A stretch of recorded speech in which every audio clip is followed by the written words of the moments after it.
Sorry, now we're recording. Okay. So that whole thing was not recorded. Okay, so here we go.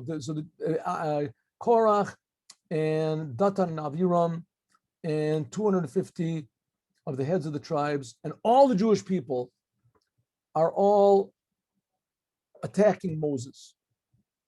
And they're saying, Moses, come down from your position. So Moses said, okay, we're going to do it like this. You, Korach, and you, this, if you die a strange death, then you know that I'm right. You 250 people, offer up incense. Offer up incense. We'll see what happens. So what happened? We know that the ground opened up, swallowed up Korach and Datan and Aviram and all their possessions and everything, and then the ground closed up, swallowed them like a person swallows. Unusual death. And this hole was created, it says, one of the last things in the creation of the world, right before Shabbos. Right? Also, okay, all the Jews that were around them ran away. They fled.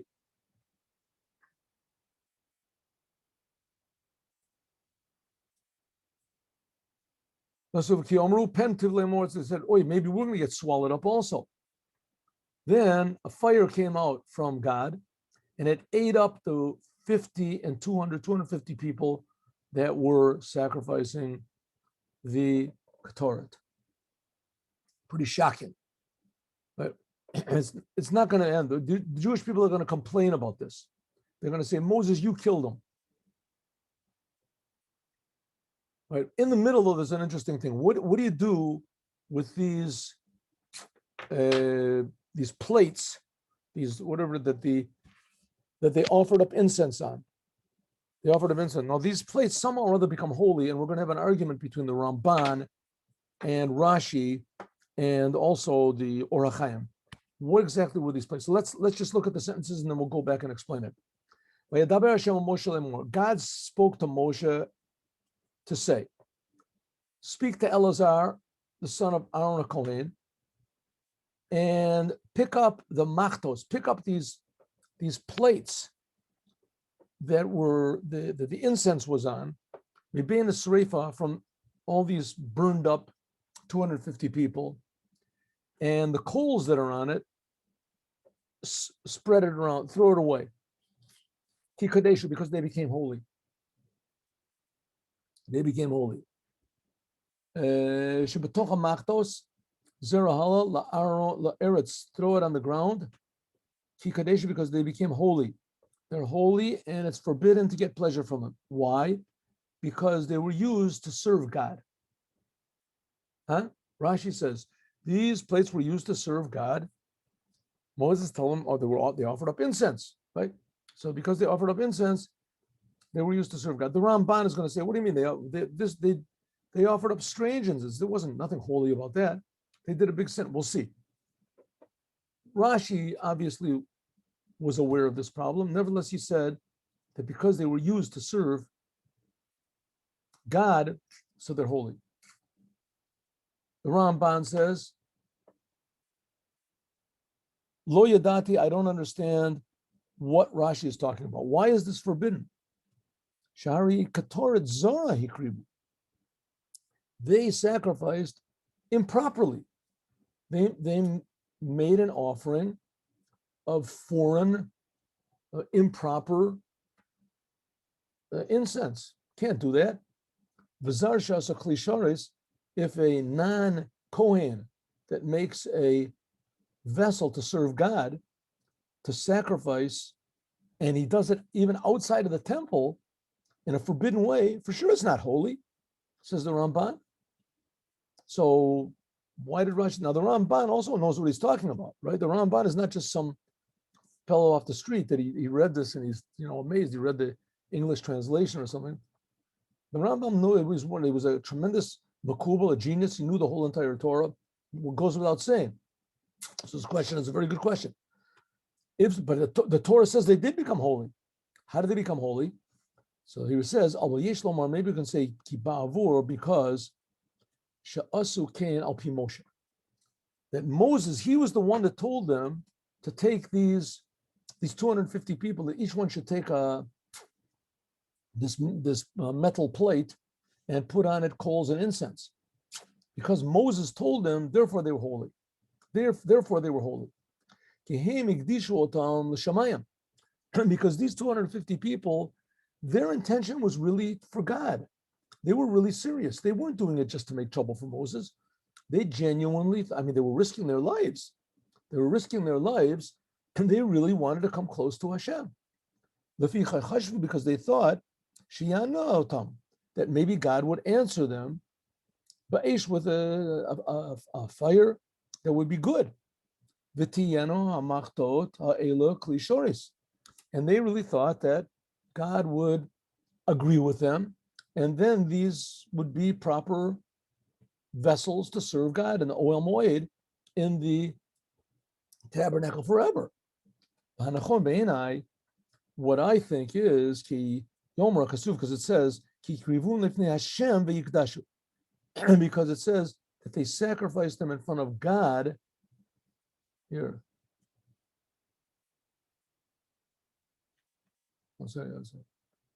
Ki krivum lifnei Hashem v'yikdashu. They sacrificed them in front of God, and they became holy. What does it mean? Israel, and then they became a sign for the Jewish people. In other words, God said, I made them holy. Says the Ramban gives two answers. One answer is they became holy because Moses told them to do it. And the other answer is that God made them holy. Why? Because he wanted them not to get thrown away. If they were not holy, you could just throw them away. He said, I made them holy so that they would be preserved, and the Jewish people would see them and remember what is the outcome of doing things not the way God wants. And that's going to be the next sentence. And the Bala Turim, we'll see the 1 minute.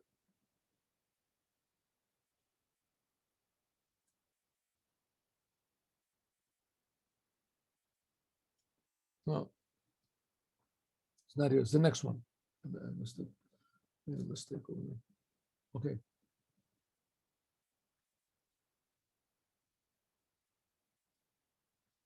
Okay. At a machtot. Oh, it's here. Here it is. Good. So it says at the machtot, and these fire pans that they had, the HaChaim of these sinners, benafshotam, the sinners in their soul, they lost their lives because of this.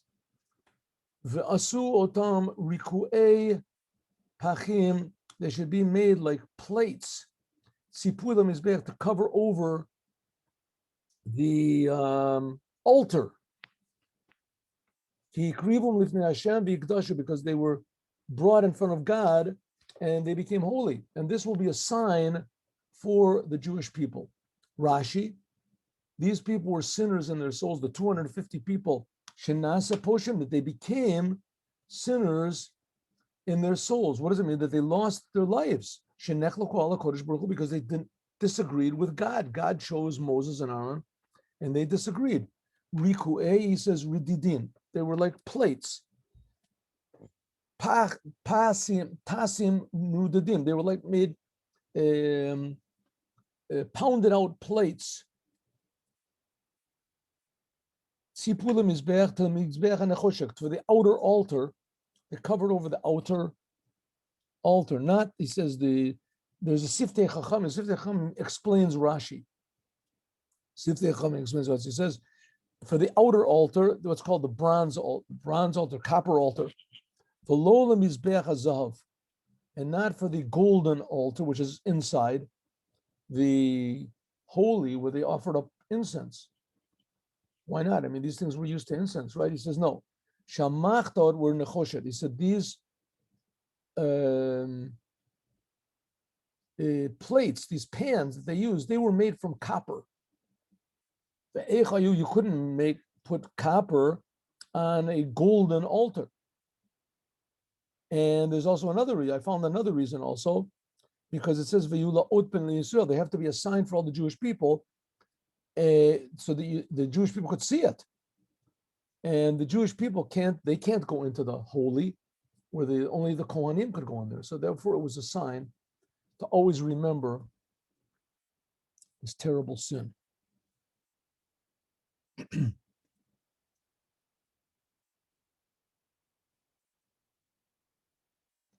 It says achataim ha'ele. It seems that there were two types. The sins achataim ha'ele benafshotam. They were the people who sinned with their souls. What does it mean? Achataim benafshotam et achataim et Amalek. Compared to Amalek. Why? To tell you that just like these people were sinned with their souls, also similar, the sin of Amalek was with this. Now, who was Amalek? Amalek was a nation that was devoted to destroying the Jews. They didn't care what happened to them. And they didn't care what happened to them personally. They were self-sacrifice to go against God. Just like the Jewish people, the essence of Jewish people, Judaism is self-sacrifice to serve God. Self-sacrifice, giving up your will in order to serve the Creator. That's what Judaism is, serving the Creator, and to the degree with total devotion, even to the point of self-sacrifice, even the point of, God forbid, losing your life. Well, that was Amalek also. It was total self-sacrifice, but to make war against God, to make war against the Jews, but even to the point of giving your soul. The same thing with these 250. They saw the miracles that were done to the Jewish people, and nevertheless they made a war with them. Like it says in the Midrash, it's like somebody who saw a hot, boiling bath, and no one wanted to go in, and one fool jumped in, and that gave everybody else a little more courage to do so. The same thing with Jewish people. Everybody knew the Jews had defeated all of their enemies. And nevertheless, Amalek said, I don't care about the power of the Jews. I'm just going to go. I can't live in the same world as the Jews. I hate them. I hate God. So therefore, they made war, even if they're willing to die. Well, these people are the same thing. They made war against God, and they were willing to die. Go here, please.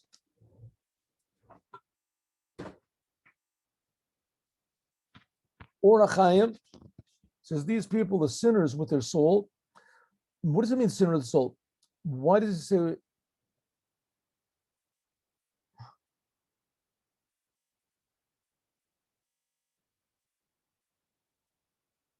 So in other words, he said, make these pans a sign, make them like plates, and put them by the outer altar, the altar that they would offer up all the sacrifices on, so that the Jewish people would see and they would take heed. Maybe the intention was to remove from the hearts of the Jews that they shouldn't think about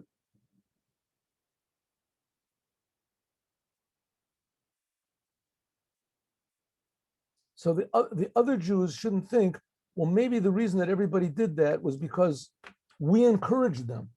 Therefore, it says, "Achataim ha'ele benaf shotam." What does it mean?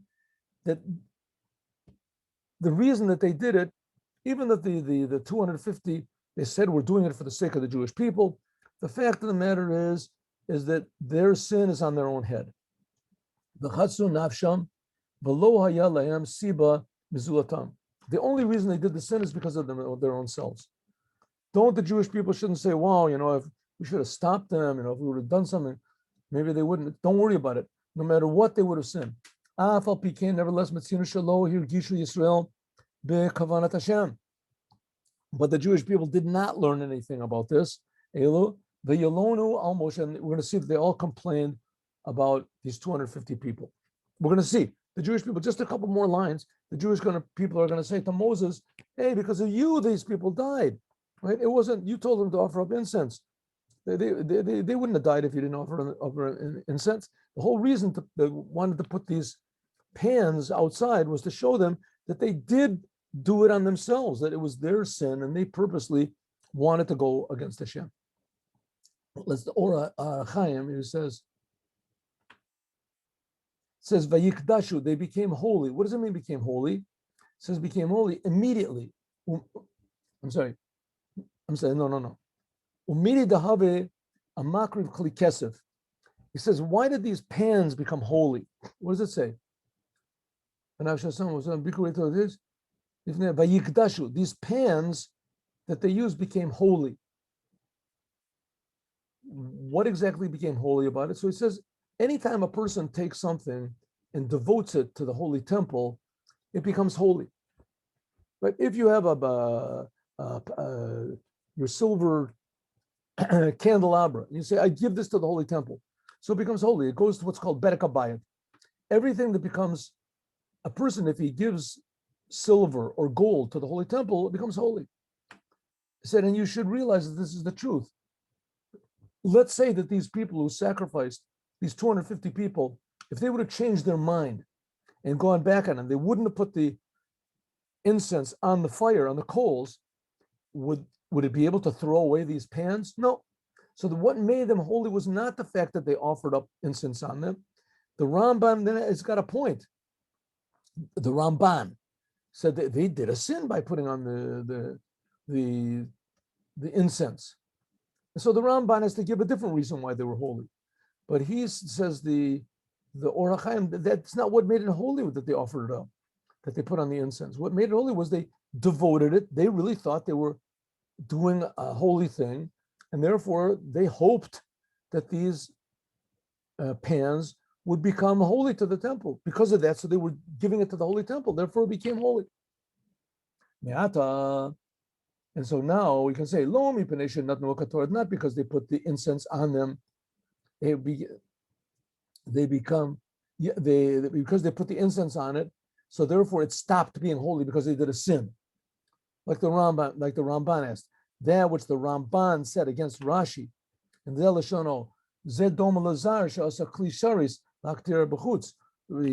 Rashi said because they offered up, they used it to serve God.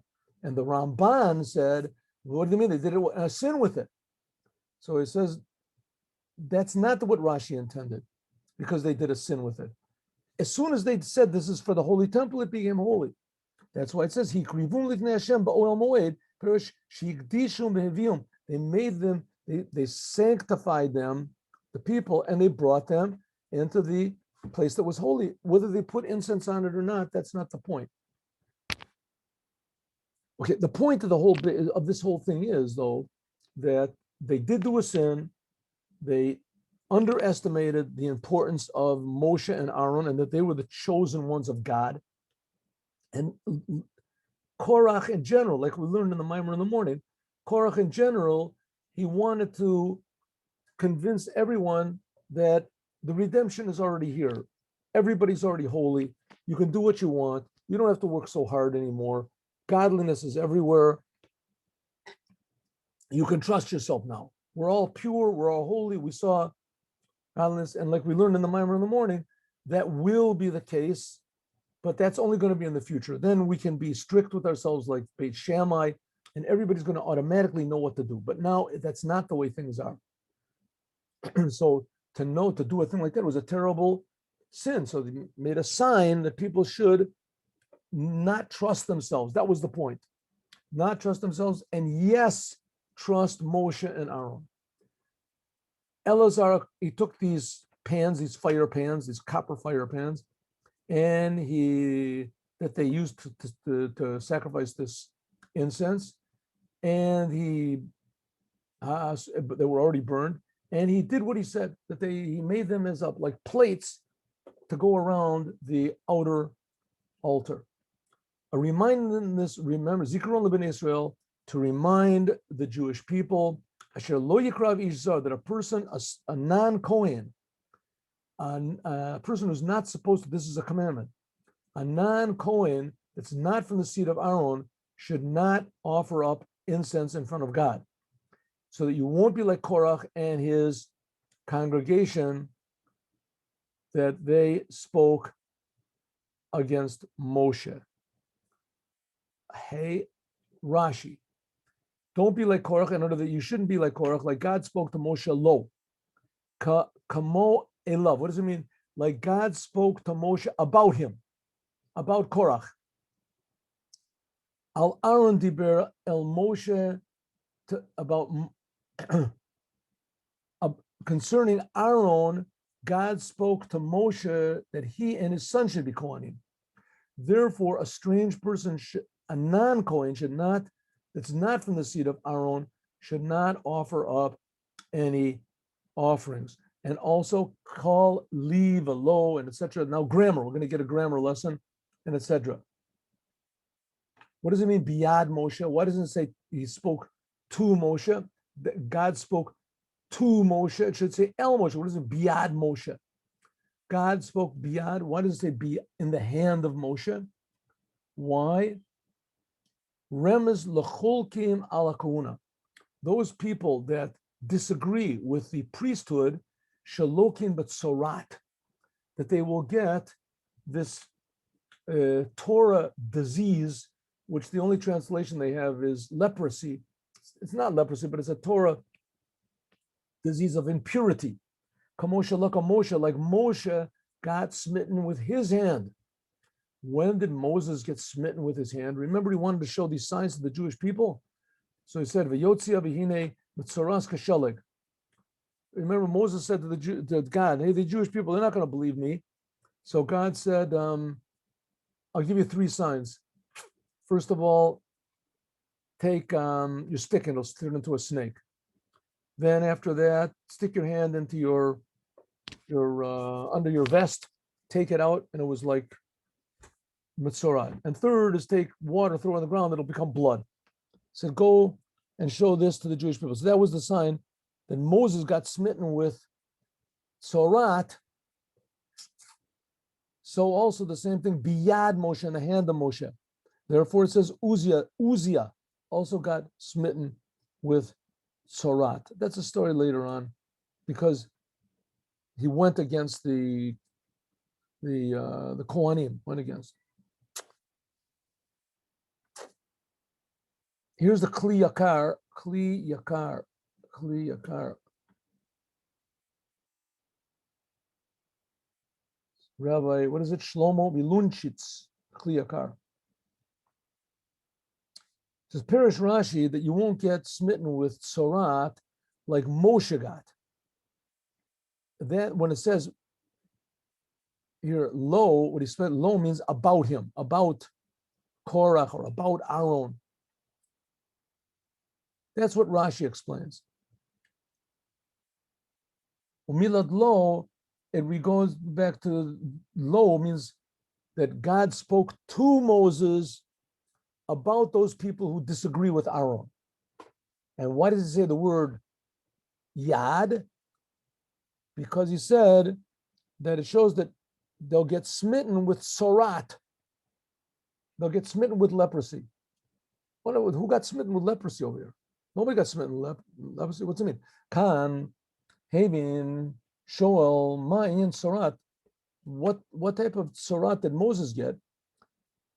It was a sign to show the Jewish people. This has nothing to do with those people who disagree with Aaron. Right? The Sorat that Moses got, what does that got to do with people who disagree with Aaron? Why did Rashi say that? But obviously Rashi knows what he's talking about. So let's see. Yotaraya, it seems that it would be more proper if you would say, you would get sort of like Miriam. Oh, Miriam, she sort of spoke against Moses. This is something like the disagreement with Korach. The argument of Korach against the Kohanim, this came from the fact that he disagreed with the prophecy of Moses. Right. Okay, what does it mean, the prophecy of Moses? Let's start with it. The Jewish people heard directly from God the first 2 of the 10 commandments, and then they said they couldn't take anymore. It was too much. But from this, everybody understood, number 1, that God was speaking to them, and number 2, that Moses knew what he was talking about, because only Moses could go and receive this messages from God. So after that time, the whole entire Torah was the prophecy of Moses. It was only what God said. So that would have said that you would have to pick that God, that God said to pick Aaron and choose him. Where did they hear this from? From Moses. It was all prophecy of Moses. So because they disagreed with Aaron, it means that they disagreed with what Moses had said earlier. So therefore, they were disagreeing with Moses. That's their punishment. Should have been Sorat, should have been this leprosy that that Miriam got. Miriam, she spoke against Moses. If you look at, see, she didn't really speak, but nevertheless, she spoke against Moses. This is like what Miriam happened. Like it says, Moshe diber Hashem, halo gam banu diber. Did God only speak to Moses? He spoke to us also. That's what Korach said. Everyone's holy, etc., etc. And he just leaves it with a question. But the answer, he says, no, is that,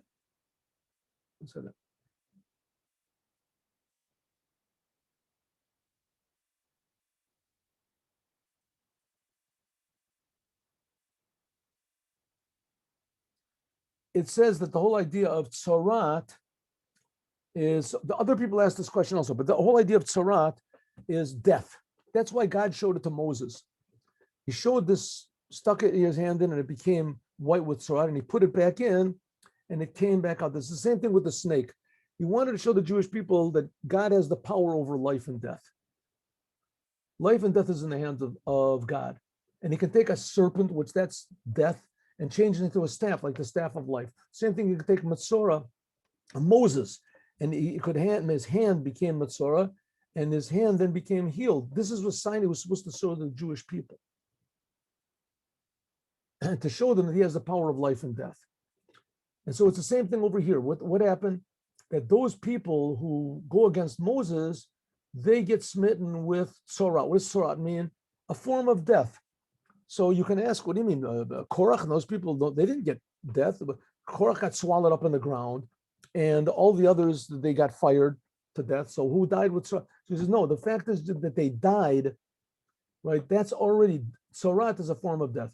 So the only type of impurity in Judaism, which is equal to the impurity of death, is Tzorat. A person that's a Tzorat, that has a Tzorat, if he goes into a room, it gets impure, just like a dead person. It's like a dead person. So it's the same thing. So because he disagreed with Moses, so therefore he got a form of death. Okay, let's just do one more here. Okay, now the Jewish people now complain the next day on Moshe. They were supposed to take a lesson from these fire pans, and don't complain. You complain against Moshe and Aaron, you're complaining against God, and the repercussions can be very, very serious. You saw what happened. So, God punished these people. God is creating you. So listen to what God says. The Jewish people said, what are you talking about? It's not that God didn't do it. Moses did it. They complained the next day on Moses and Aaron, and they said, you killed the people of God. You killed the people of God. What do you mean they killed the people of God? Let's see. Let's do the dots of Canaan. You have to know why. Why did Moses and Aaron, they killed the people of God? What did they do? Because Moses and Aaron, you told these 250 people to bring this incense. And this incense is the medicine of death, the elixir of, it's a, what do you say, an elixir of death, a potion of death. Well, how do you know it's a potion of death? Because Nadav and Avihu, the two sons of Aaron, they also burned up. And they were really Kohanim.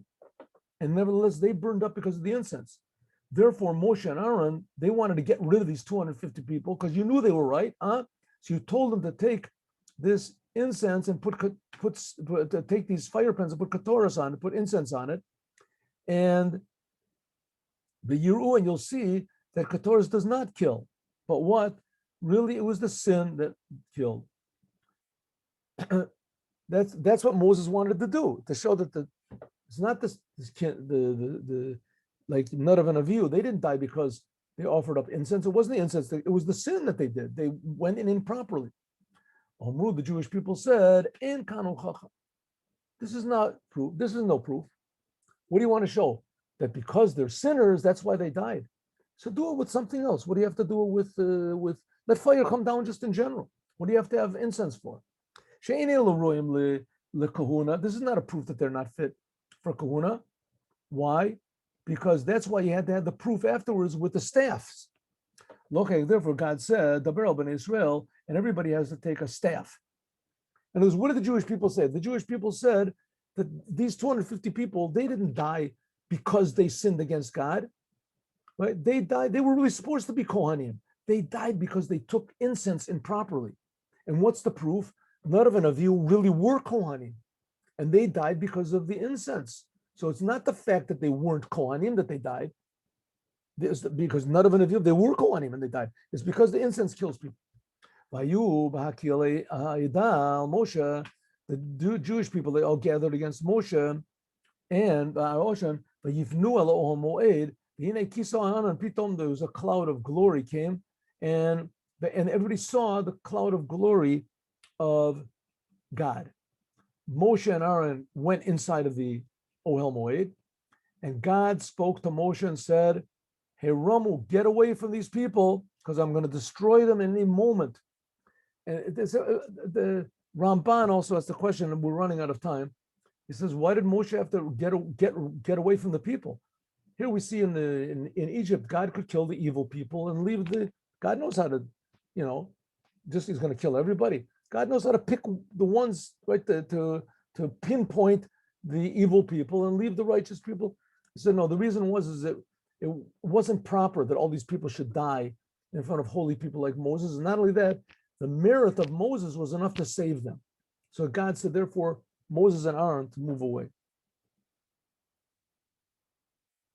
That's what the Ramban says over here.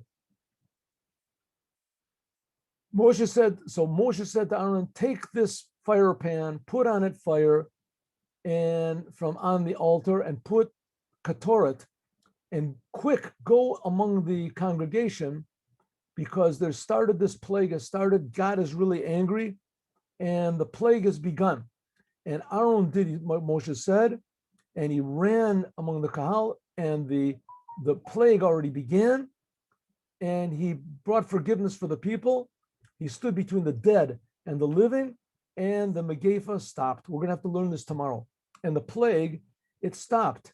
The dead people that died in the Megefa were 14,700 people. This is in addition to the people who died, the 250 people and the three that died, and all the other people that were with him. With Korach, and is this with so it says, and Aaron returned to the open of the tabernacle, and the plague ceased. And that was the point. Moses wanted to show the Jewish people about this. Let's just learn this one. It's a really nice Rashi. It says, what did Aaron do? Aaron stood between the dead and the living. He said, Aaron grabbed onto the angel of death, and he made him stop. Omer Lord, the angel of death said, leave me alone. I'm doing what I have to do. That's what I was created to kill people. Aaron said to him, Moses commanded me to stop you. The angel of death said, well, God commanded me not to stop. I'm the messenger of Makom, of God. And you are just sent by Moses. So you have no right to hold on to me. Aaron said to him, Moses never says anything from himself. He only says what God says. If you don't believe me, here, look, here's God and Moshe, they're standing at the opening of the altar. There was the cloud was there. Come with me and let's ask. That's what it says. Vayashav Aaron el Moshe. That's what it says, that Aaron went back to Moshe. It says. There, one second, Vayashav, where is it?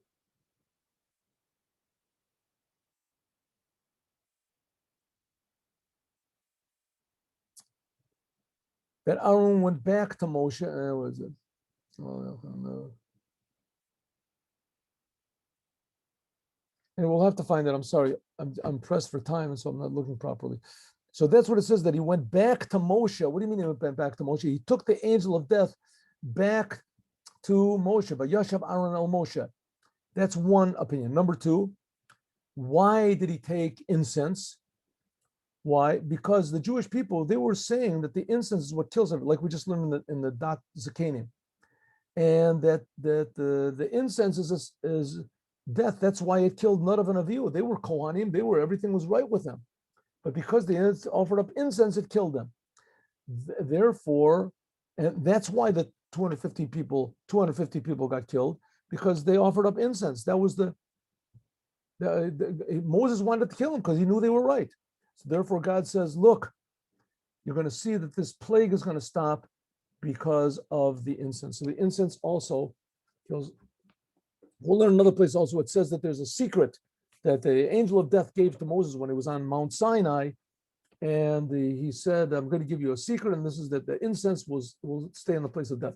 And I know that there are stories that there were times when there was like plagues, pestilence, whatever it is, in Egypt. And some of the Kabbalists in Israel, genuine Kabbalists, they stood on the boundary and they said, the incense that we say every day in the morning and the afternoon before the prayers, we say Katoret, and that it stopped the plague, and it stopped the plague. They said it over and over again, the 11 ingredients of the incense, and it stopped it. Okay, and tomorrow we're going to learn about the staffs. Have a good day with Mashiach now.